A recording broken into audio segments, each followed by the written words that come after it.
बिस्मिल्लाहिर्रहमानिर्रहीम। अस्सलाम वालेकुम स्टूडेंट्स। आज हम अपनी बुक का एक और टॉपिक कवर करने जा रहे हैं, हवा का अमल। ठीक है, जैसे कि पिछले लेक्चर में मैंने आपको ग्लेशियर का अमल के बारे में डायग्राम्स भी हमने डिस्कस की थी और उस टॉपिक को हमने डिस्कस किया।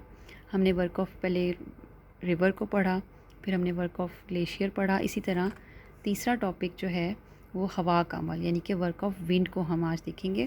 ठीक है, हवा का अमल जो है वो फ़ौरी तौर पर नुमाया असर तो नहीं लाता, लेकिन आहिस्ता आहिस्ता जो है वो बहुत से फ़ीचर्स को चेंज करता है।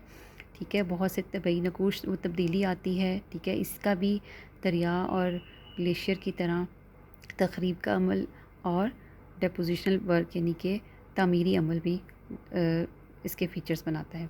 ठीक है, तो ख़ास तौर पे जैसे कि दिखा हुआ है, गर्म और नीम गर्म रेगिस्तानी इलाकों में हवा का अमल जो है वो नुमाया किरदार अदा करता है।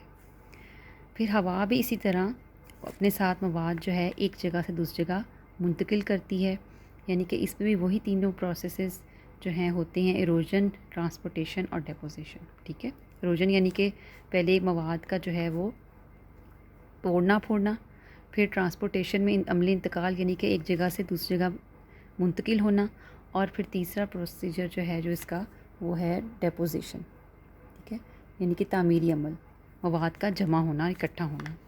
हवा के जो औज़ार यानी कि उसके साथ जो उसके छोटे छोटे पत्थर, रेत, मिट्टी और कंकर वगैरह शामिल हो जाते हैं, वो अपने साथ शामिल कर लेती है, यानी कि उसमें इतनी ताकत होती है। ठीक है, तेज़ हवा में तो उसके हवा के औज़ार या टूल्स कहलाते हैं। ठीक है, और वो जो है तोड़ने फोड़ने का जो अमल जो है उसको हम विंड इम्प्रेशन कहते हैं, विंड एब्रेशन। ठीक है, इस तरह से हवा जो है उसके अंदर केमिकली और मैकेनिकली दोनों तरह जो हैं वो अपना अमल करती है। केमिकली जो है उसका देखने में ज़्यादा नहीं आता। ठीक है ना, इसकी एग्जांपल्स कम ही हैं। ठीक है, यानी कि हवा के अंदर जो मुख्तलिफ़ गैसेस होंगी या जो मवाद के साथ अगर उसका कोई केमिकल रिएक्शन हो जाए, ठीक है, लेकिन उसका जो मेकानिकी अमल है वो बहुत नुमायाँ है और उसकी बहुत ज़्यादा एग्जांपल देखने में आती हैं। ठीक है, हवा मेकानिकी अमल में यानी कि उसका मैकेनिकल जो है उसके इस सारे तोड़ फोड़ के अमल में हवा का तोड़ने फोड़ने का अमल एब्रेशन और डिफ्लेशन है। ठीक है, एब्रेशन का मतलब तोड़ फोड़ कर रेज़ा रेज़ा कर देना, और डिफ्लेशन में क्या है कि वो मवाद अपने साथ उड़ा के भी ले जाती है, सिर्फ तोड़ती फोड़ती नहीं है बल्कि उसके इकट्ठा करके अपने साथ एक जगह से दूसरी जगह मुंतकिल करती है। तो वही तीनों प्रोसीजर्स, वही तीनों जो मैंने आपको बताए हैं कि अमले तख़रीब, अमले इंतकाल और अमले तमीर, ये तीनों हवा के अमल में देखने में आते हैं। ठीक है, आगे जो इम्पॉर्टेंट चीज़ है वो हवा का तख़रीबी अमल यानी कि ओरिजिनल वर्क ऑफ विंड है। ठीक है, इसमें जो है आपके फ़ीचर्स ये बहुत इंपॉर्टेंट है कि कौन कौन से फ़ीचर्स वो बनाता है। ठीक है, हवा के तख़रीबी अमल के बायस जो हैं वो कौन कौन से फ़ीचर्स बनते हैं। ठीक है, रेगिस्तानी इलाकों में जो ज़्यादा एग्जांपल्स हैं इसकी वो रेगिस्तानी इलाकों में ही होती है। ठीक है, तो ये देखिए मैंने कुछ डायग्राम्स आप लोगों के लिए ये ड्रॉ की थी। ठीक है, हमादा सबसे पहला फ़ीचर। हमादा जो है यानी कि जब तेज़ हवा चलती है रेगिस्तानों में, वो क्या कि वो निचली चट्टानें उस तरह रह जाती हैं और ऊपर से जो उखड़ी उखड़ी जो है वो रह जाती है। ठीक है ना, नीचे से उस तरह ही ऊपर से उसकी बेस लाइन यानी कि सरफेस लाइन जो है वो उखाड़ के ले जाती है, तो इसको हम हमादा कहते हैं। फिर इस तरह ही अर्ग, अर्ग जो हैं ये पत्थर और कंकर पीछे ऐसे पड़े हुए जैसे मैदान में नज़र आते हैं। ठीक है, इसको हम अर्ग कहते हैं। इसी तरह मशरूम रॉक्स, मशरूम यानी खंबी चट्टान भी हम इसको कहते हैं। ठीक है, खंबी चट्टान का मतलब खंबे की तरह यानी कि जस्ट लाइक अ मशरूम जैसे होता है उस शेप में। वो कैसे आती है कि पहले ये सीधी ही होती है, और ये एरोस मैंने इसलिए बनाए हुए ताकि आपको पता चले कि विंड की जो डायरेक्शन है वो नीचे से अगर ऊपर की तरफ हो कंटिन्यूसली, ठीक है, तो वो एक ये बिल्कुल मशरूम की तरह बन जाती है, यानी कि इधर से बिल्कुल ख़त्म होते जाते हैं।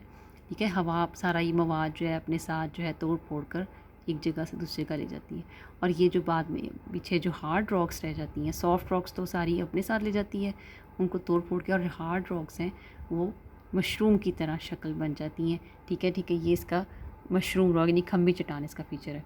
फिर आगे देखें डिफ्लेशन बेसन्स, डिफ्लेशन के थास यानी कि गहरे गड्ढे पड़ जाना।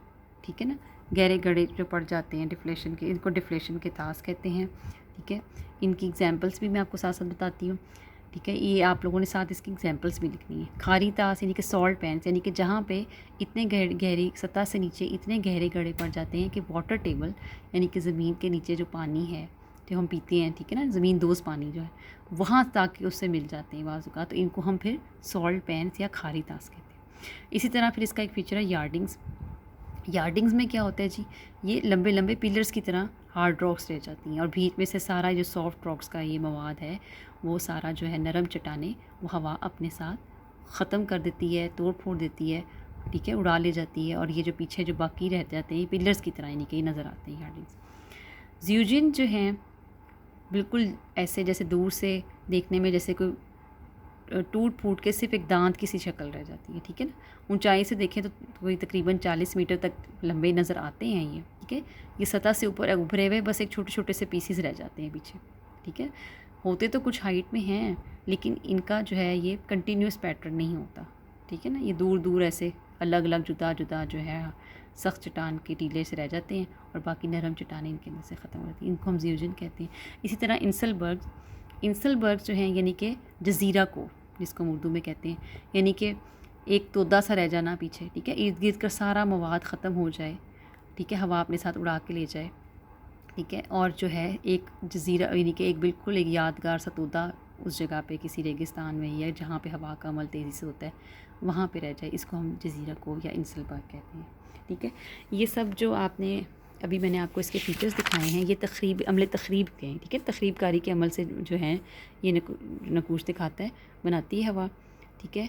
और ये इसके जितने फ़ीचर्स हैं इनके अंदर आप अच्छी तरह गौर से इनको पढ़िएगा और इसमें देखें कि इसमें हर फीचर के साथ उसकी एक तो डायग्राम इम्पॉर्टेंट है और दूसरा उसकी एक एक एग्जांपल एक या दो आपने ज़रूर देनी है कि दुनिया के किन इलाकों में आजकल ये फ़ीचर्स ज़्यादातर नुमायाँ हैं, ठीक है। इसकी एग्जांपल्स आपको। Thank you. अल्लाह हाफ़िज़।